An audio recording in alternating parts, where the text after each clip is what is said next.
வீடு காலி பண்ணுறதுக்கு என்னென்ன ஸ்டெப்ஸ் எல்லாம் எடுக்கணுமோ அதெல்லாம் எடுத்துட்ருக்கேங்க. ஒரு 5 நாளாக நான் செய்கிற வீட்டு வேலைகளை கொஞ்சம் கொஞ்சமாக கவர் பண்ணியிருக்கேன். அதெல்லாம் மொத்தமாக சேர்த்து தான் இந்த வீடியோவில் போட்டிருக்கேன். இதுக்கு முன்னால் இருந்தவங்க கிச்சன் கடப்பாக்கல்ல ரொம்ப அழுக்காக வச்சுருப்பாங்க போல். அதை மறைக்கிறதுக்காக பிளாக் கலரில் பெயிண்ட் அடிச்சிருந்துருப்பாங்க போல். நான் ஒவ்வொரு தடவையும் இந்த கடப்பாக்கல்ல தேய்க்கிறப்பெல்லாம் அந்த பெயிண்ட் உறிஞ்சு வந்துடும். அதனால் பழைய ஒரிஜினல் லுக் கிடச்சிருச்சு. ஆனால் ஓனர் என்ன நினைப்பாருன்னா, கடப்பாக்கல்ல இவ்வளோ அழுக்காக இருக்குது அப்படின்ற மாதிரி நினைப்பார்.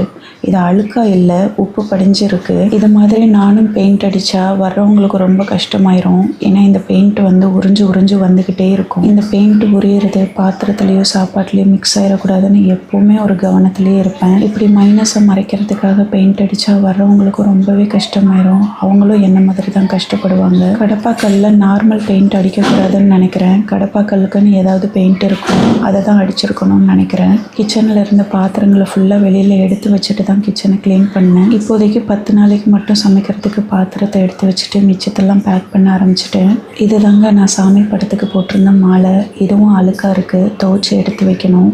நானே கட்டினது தான். ஒரு நாள் பெரிய பையன் பாத்திரம் விளக்குறப்போ இந்த மண்பானையை இந்த இடத்துல கொஞ்சம் உடைச்சிட்டான். இதை இப்போதைக்கு யூஸ் பண்ணிவிட்டு போகிற வீட்டுக்கு எடுத்துகிட்டு போக வேண்டாம்னு நினைக்கிறேன். சின்ன பையனுக்கு ப்ராப்ளம் வந்ததுலேருந்து இந்த ஹாட் பாக்ஸை யூஸ் பண்ணவே இல்லை. இந்த சப்பாத்தி கட்டையில் என்னால் சப்பாத்தியை உருட்ட முடியாததுனால இதுவும் பத்திரமா இருந்தது. இந்த வேலையெல்லாம் செய்கிறப்போ என்னால் முடியல தான். ஆனால் வேறு வழி இல்லாமல் தான் இதெல்லாம் நான் செஞ்சிட்ருக்கேன்.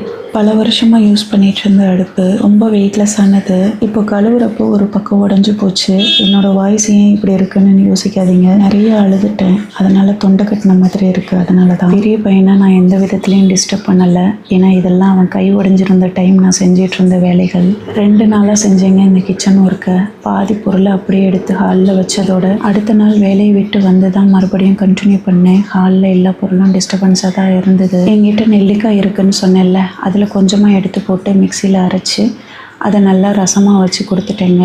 நைட்டு தான் இதை சமைச்சேன். இதில் மிச்சம் வந்த சாதத்தில் தண்ணி ஊற்றி காலையிலைக்கு யூஸ் பண்ணிக்கலான்னு வச்சுட்டேன். இந்த சிறுதானிய தோசை ரொம்பவே நல்லா இருக்குங்க. நார்ச்சத்து அதிகமாக இருக்கிறதுனால உடம்புக்கு ரொம்ப நல்லது.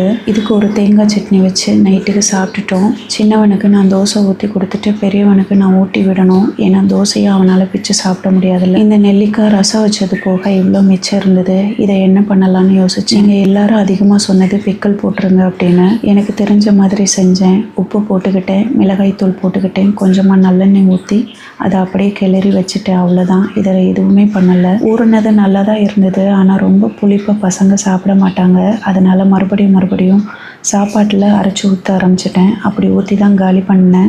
இந்த சாப்பாடு ஒரு 3 நாளைக்கு முன்னால் காலையில் செஞ்சது. மஷ்ரூம் ஒரு 2 பாக்கெட் எடுத்து அது எல்லாத்தையுமே நல்லா க்ளீனாக கழுவிக்கிட்டேங்க.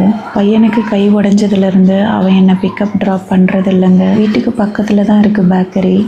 என் கால் நல்லா இருந்தால் நானே நடந்தே போயிடுவேன், அவ்வளோ கிட்ட தான் இருக்குது. ஆனால் இப்போ என்னால் நடக்க முடியாததுனால ஆட்டோவுக்கு கேட்டேன். அவங்க மினிமம் சார்ஜ் 60 ரூபாய் சொன்னாங்க. கொஞ்சம் பார்த்து சொல்லுங்கண்ணா, நான் கஷ்டமான சூழ்நிலையில் இருக்கேன்னு சொன்னதுக்கு ஒரு 50 ரூபாயாவது கொடுங்க, கேஸ் விலையெல்லாம் ஏறிடுச்சு அப்படின்னு சொன்னாங்க. சரின்னு ஒத்துக்கிட்டு காலையில் 50 ரூபாய், நைட்டு 50 ரூபான்னு ஒரு நாளைக்கு ஆட்டோவுக்கு 100 ரூபாய் செலவு பண்ணுறேன்.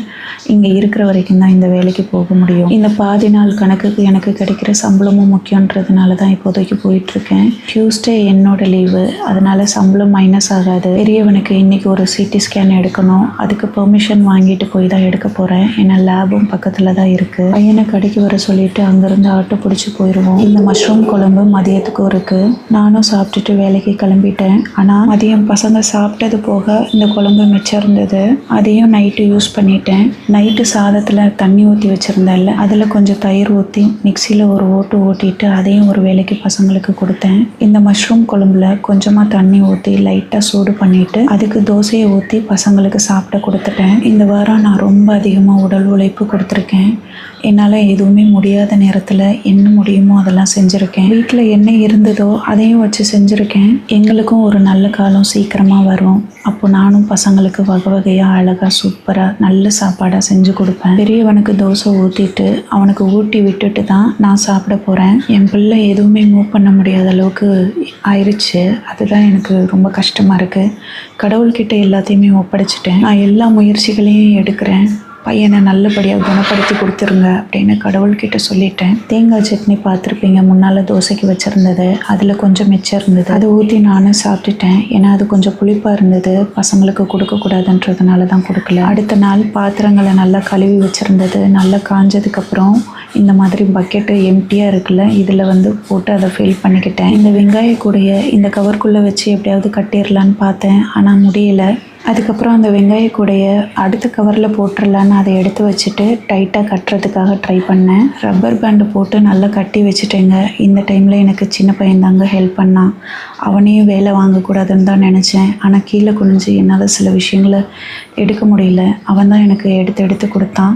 அந்த மூட்டையெல்லாம் தூக்க முடியாததுனால இழுத்துட்டே போய் அந்த ரூமில் வச்சான். பெரியவனுக்கு ரொம்ப குற்ற உணர்ச்சியாகவே இருந்தது. என்னால் உங்களுக்கு ரொம்ப கஷ்டம் அப்படின்னு அடிக்கடி சொல்லிக்கிட்டு இருந்தான். எப்படிடா உன்னால் எனக்கு கஷ்டமாகும், உனக்கு கஷ்டமாக இருக்கேன்றது தான் எனக்கு ரொம்ப பெரிய கஷ்டமாக இருக்குது அப்படின்னு சொன்னேன். பயப்படாத, அம்மா நான் இருக்கேன், உன்னை நல்லா குணமாக்கி சூப்பராக உனக்கு எந்த பெயினுமே இல்லாமல் உன்னை வாழ வைப்பேன், நீ எந்த விதத்துலையும் கவலைப்படாதன்னு அடிக்கடி சொல்லிக்கிட்டு இருக்கேன். கடவுளை மட்டுமே முழுசாக நம்பிட்டுருக்கேன். இவ்வளோ பேர் ப்ரேயர் பண்ணியிருக்கீங்க, உங்களோட எல்லா ப்ரேயர்ஸும் சேர்த்து அவனுக்கு சர்ஜரி நல்லபடியாக முடியும் அப்படின்ற ஒரு நம்பிக்கை இருக்குது. இந்த பேக்கிங்லாம் சரியாக பண்ணுறேன்னான்னு எனக்கு தெரியலைங்க. ஆனால் இங்கேருந்து அந்த பொருளை இன்னொரு வீட்டுக்கு பத்திரமா எடுத்துகிட்டு போகணுன்ற மாதிரியான முயற்சி மட்டும்தான் நான் எடுக்கிறேன். கிச்சனையும் க்ளீன் பண்ணி வச்சுட்டதுனால இனிமேல் வேலை ரொம்ப கொஞ்சம் ஈஸியாக இருக்கும் காலி பண்ணுறதுக்கு. இனி இருக்கிற எல்லா பொருளையும் பத்திரமா வண்டியில் ஏற்ற வேண்டியது தான். டெம்போ ஃபிக்ஸ் பண்ணுறப்பவே 2 பேர் பொருள் ஏற்றி இறக்கிறதுக்கு வேணும்னு சொல்லி தான் கேட்க போகிறேன். அவங்களுக்கு பேமெண்ட் கொடுக்குற மாதிரி தான் இருக்கும். இது செலவு குறைச்சல். ஆனால் பெரிய கம்பெனியை பேக்கிங்க்கு கூப்பிட்டோன்னா அதோட செலவு ரொம்ப ஜாஸ்தி. வேறு வழி இல்லாமல் புரோக்கர் ஒருத்தர்கிட்ட வீடு பார்க்குறதுக்கு சொல்லியிருக்கேன். அவர் ஒரு 2 நாளைக்குள்ளே நல்ல வீடாக சொல்கிறேன்னு சொல்லியிருக்காரு. இனி நம்ம போய் பார்க்க வேண்டியது தான். பெரிய பையனை தான் அனுப்பி விடணும். வீடியோ கவர் பண்ணிட்டு வந்துட்டானா அந்த வீடை நான் மொபைல்லையே பார்த்துப்பேன். சோயா பீன்ஸை வச்சு நைட்டுக்கு கஞ்சி செஞ்சேன். சோயா பீன்ஸை நல்லா மிக்சியில் அடிச்சுட்டு பாலை வடிகட்டி அதை கஞ்சியாக செஞ்சுட்டேங்க. இதை பசங்களுக்கு கொடுத்தேன். இதை குடிச்சிட்டு தூங்கிட்டாங்க. நேற்று ஒரு சூப்பரான சாப்பாடு செஞ்சுருந்தேங்க, அதை இதில் கவர் பண்ணியிருக்கேன் பாருங்கள். பீட்ரூட், மஞ்சள் பூசணிக்காய், முள்ளங்கி, கேரட் இது எல்லாத்தையும் ஒன்றா போட்டு குழம்பு வைக்க போகிறேங்க. இது எல்லாத்தையும் ஒன்றா போட்டு குழம்பு வச்சா எப்படி பசங்க சாப்பிடுவாங்க, இது நல்லா இருக்குமா அப்படின்னு தான் நீங்கள் நினைப்பீங்க. ஆனால் சரியாகவே பசங்களுக்கு காய்கறி கொடுக்கலங்க. 3 வேளைக்கு இந்த குழம்பு வச்சுட்டேன். பீட்ரூட் போட்டால் கலர் மாறும் அப்படின்னு நீங்கள் நினைக்கலாம். ஆனால் கலரே மாறலைங்க, சூப்பராக இருந்தது. காலையில் மதியம் நைட்டு 3 வேளைக்குமே கரெக்டாக வந்தது. பாசிப்பருப்போட தக்காளி வெங்காயத்தை போட்டுக்கிட்டேன். கொஞ்சமாக பூண்டு, பெருங்காயம், சீரகம், சோம்பு, உப்பு, மஞ்சள் தூள், கொஞ்சமாக மசால் பொடி எல்லாத்தையும் போட்டு நல்லா தண்ணி ஊற்றி வேக வச்சுக்கிட்டேங்க. அவ்வளோதாங்க, சூப்பரான காய் தொக்கு ரெடி ஆயிடுச்சு. இதை காய் தொக்குன்னு கூட சொல்லலாம். சாம்பார்னு சொன்னால் அது சரியாக இருக்குமான்னு தெரியல. காஞ்ச மிளகாய், கடுகு எல்லாம் போட்டு தாளித்து அழகாக ஊற்றி நல்லா கிளறிட்டேங்க. பீட்ரூட் போட்டிருக்கேன். சாம்பாரோட கலர் எப்படி இருக்குது அப்படின்றத நீங்களே பாருங்கள். இந்த காயெல்லாம் போட்டு தனித்தனியாக பொரியல் செய்கிறதுக்கு என்னால் முடியலைங்க. அதனால தான் எல்லாத்தையும் ஒன்றா போட்டுட்டேன். இப்போல்லாம் இடுப்பில் அதிகமான பெயின் இருக்குது. ஆனால் எனக்கு நிறைய வருத்தம் இருக்குது வாழ்க்கை மேலே. அதனால் என்ன நடந்தாலும் பரவாயில்லன்னு நினச்சிக்கிட்டு இந்த சூழ்நிலையை கடந்து போயிட்டுருக்கேன். பியூரிஃபையரில் தண்ணி ரொம்ப சூடாக வருது, ஏன்னு தெரியல. மெஷினில் எதுவும் ஃபால்ட்டா இல்லை லைனில் எதுவும் ஃபால்ட்டான்னு தெரியல. நான் சர்வீஸ்க்கு கால் பண்ணேன், அவர் ஃபோனை எடுக்கவே இல்லை. நேற்று கமெண்ட்டில் எல்லாருமே ப்ரே பண்ணிக்கிறேன்னு சொல்லியிருக்கீங்க. ரொம்ப ரொம்ப நன்றி உங்களுக்கு. அடுத்த வாரம் அநேகமாக சர்ஜரி இருக்கும். எமர்ஜென்சியாக அன்றைக்கி பக்கத்தில் இருக்கிற ஹாஸ்பிட்டலுக்கு தான் போக வேண்டியதாக இருந்தது. அவர் தான் டெஸ்ட்டெல்லாம் எழுதி கொடுத்துருக்காரு. இன்னும் ஒரு 2 ஹாஸ்பிட்டலில் பார்க்கணும், ஒப்பீனியன் வாங்கணும்.